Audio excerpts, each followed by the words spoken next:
Imagine locking yourself away in a single room for years. No school, no job, and no friends. For over 1 million people in Japan, this isn't a choice, it's their reality.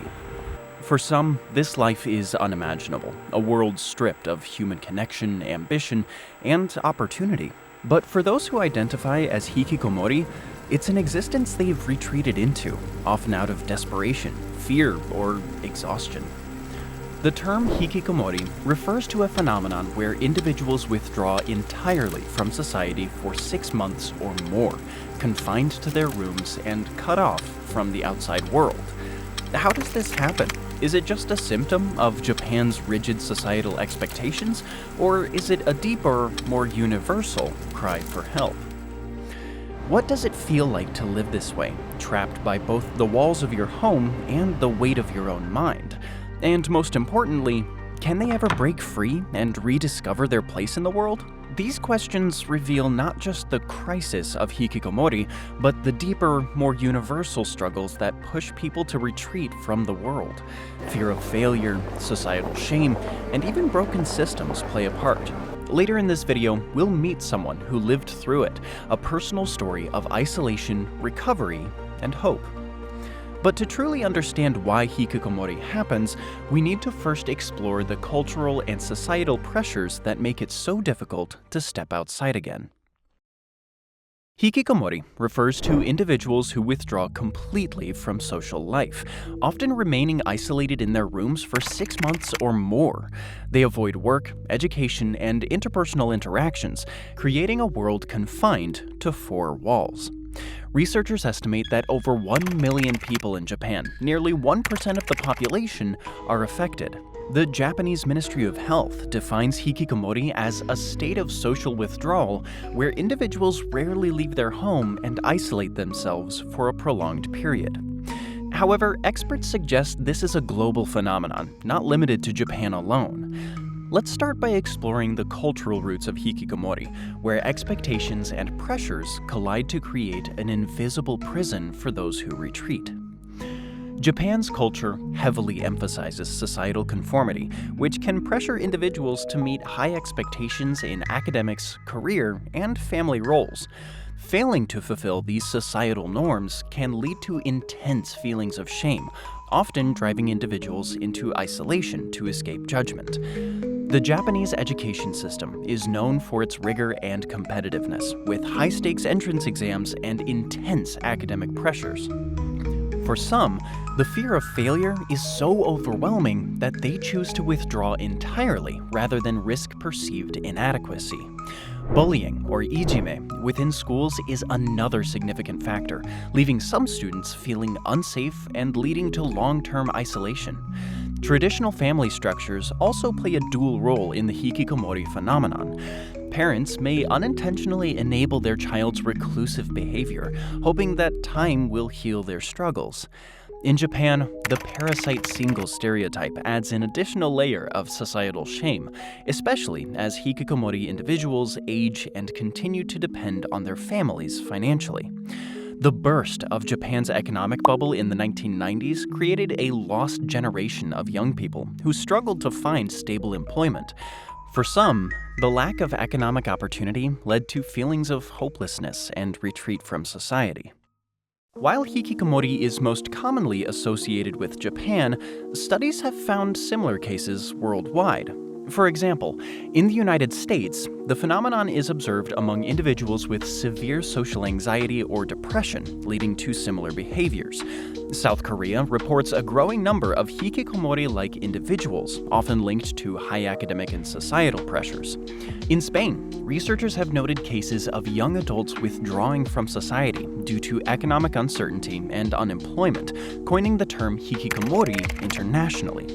These global cases suggest that while cultural nuances differ, the core factors, societal pressure, mental health struggles, and economic instability, are universal. Statistics and cultural analysis only scratch the surface. Behind every case of hikikomori lies a deeply personal story of pain, struggle, and sometimes resilience. Why would someone lock the world away for years, and what would it take to open that door again? To find answers, we need to hear their stories. The pain, the struggle, and the flickers of hope that guide them back. We'll uncover the individual stories behind this silent epidemic. For a hikikomori, life felt like a loop that never ended. They'd wake up whenever their body decided it was time. No alarms, no urgency. Morning, afternoon, it didn't matter. The curtains stayed closed, and so did the world.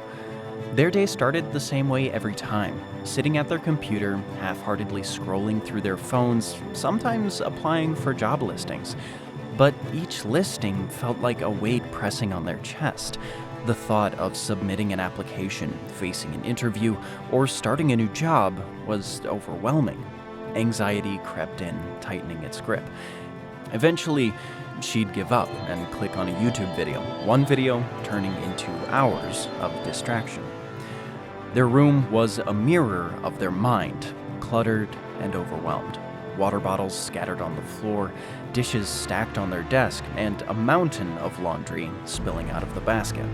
Sometimes they'd muster the energy to clean a little, picking up bottles or collecting plates for the sink, but more often than not, they'd let it pile up, promising themselves they'd get to it tomorrow. Gaming offered a brief escape. They would message friends online, hoping someone might join for a match. But as the hours passed and no one replied, the loneliness deepened. Even when someone did respond, the interactions felt fleeting and hollow, like band-aids on a wound that refused to heal. Life feels stuck, suspended in a haze of isolation and shame. Each day bled into the next, the monotony only broken by small, fleeting acts of self-care, like a shower, a quick meal, or a half-hearted attempt at laundry. But the worst part wasn't the mess or the boredom. It was the silence. Hikikomori's phone rarely buzzed, and when it did, it was just notifications from apps, not people. The silence was a reminder that the world was moving on without them. One evening, while browsing a forum, Hikikomori came across a post from someone who described a life just like theirs. The difference? They'd started making small changes, tiny, almost insignificant steps to break free. Of course, they didn't act right away, but the words stuck. What if, they thought? It was a small flicker, almost too faint to notice, but it was there. A thought that maybe, just maybe, things didn't have to stay the same forever. This story shows the personal struggles of someone dealing with hikikomori. For many, it starts with something small, a bad grade, a harsh word, or a job rejection. But over time, these moments snowball into an overwhelming force that pushes individuals into isolation. But the effects of social withdrawal go beyond just one person. It also deeply affects their families and even society as a whole. Let's turn now and take a look at some of the consequences of hikikomori. The broader consequences of hikikomori are far-reaching, affecting both individuals and their families. For those who withdraw, loneliness and hopelessness often become constants, eroding their sense of purpose and connection to the world. Families also bear a heavy burden. Many parents experience guilt, frustration, and helplessness, torn between wanting to help and not knowing how. Many families face economic strain as parents continue to support adult children financially. Some even quit their jobs to care for their isolated children, creating a cycle of dependency.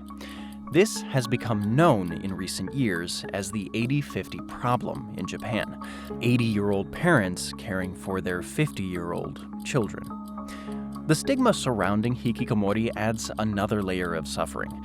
Families often hide the issue, fearing judgment from neighbors or society. As one expert put it, hikikomori is not just an individual problem. It's a reflection of the pressures and expectations placed on society as a whole. In rare but tragic cases, prolonged isolation has led to violent outbursts as well. In 2008, Tomohiro Kato, who had a history of social withdrawal, committed a tragic stabbing rampage in Tokyo's Akihabara district, resulting in 7 deaths. Similarly, in 2019, a 51-year-old man, Ryuichi Iwasaki, who had been unemployed and reclusive for many years, carried out a fatal attack in Kawasaki, leading to 2 deaths and injuring 18 others before taking his own life. These incidents, though obviously not representative of all hikikomori, highlight the potential risks of prolonged social isolation. Experts note that while such violent acts are rare, the underlying mental health issues and lack of social support can intensify feelings of frustration and hopelessness among hikikomori individuals. But here's a question. Can the same society that created these hikikomori also solve it? Efforts like community outreach programs and therapy have shown promise, but the road to recovery is rarely simple. What does it take to break the cycle of isolation, and is change possible on a larger scale? Reintegration for hikikomori isn't just about opening a door. It's about rebuilding a life that feels safe and meaningful. Across Japan and other countries, a growing number of initiatives aim to break the cycle of isolation and offer a path forward. Breaking the cycle starts small. Outreach programs are often the first step. Organizations like New Start in Japan employ rental sisters, trained companions who visit hikikomori individuals, offering empathy and encouragement. These non-confrontational approaches help build trust, creating a bridge to the outside world. Therapy, particularly cognitive behavioral therapy, has proven effective in addressing the underlying mental health issues many hikikomori face. By tackling anxiety, depression, and social phobias, therapists help individuals develop tools to navigate the world again. Community support plays a crucial role as well. Some local governments in Japan have set up social centers where hikikomori can engage in group activities at their own pace. These centers provide a sense of belonging without the pressure of traditional societal expectations. However, it is important to note that recovery is never linear. For some, the hardest step is simply opening the door, both physically and metaphorically. The fear of judgment, failure, or even success can make progress feel impossible. Yet, as these stories show, even the smallest steps can lead to profound change. While there's no one-size-fits-all solution, these efforts highlight a powerful truth. Recovery is possible, but it requires patience, understanding, and a willingness to meet people where they are. Hikikomori is more than just a Japanese phenomenon. It's a mirror, reflecting what happens when societal pressure outweighs personal connection. Through exploring the causes, consequences, and personal stories, one thing is clear. Hikikomori isn't a choice. It's a response to a world that feels impossible to navigate. But recovery is nevertheless possible. What are your thoughts on hikikomori? Have you or someone you know experienced something similar? Share your experiences and perspectives in the comments below. We'd love to hear from you. If you found this video insightful, don't forget to like, share, and subscribe for more deep dives into stories that matter. Together, we can bring light to hidden struggles and help create a more connected world.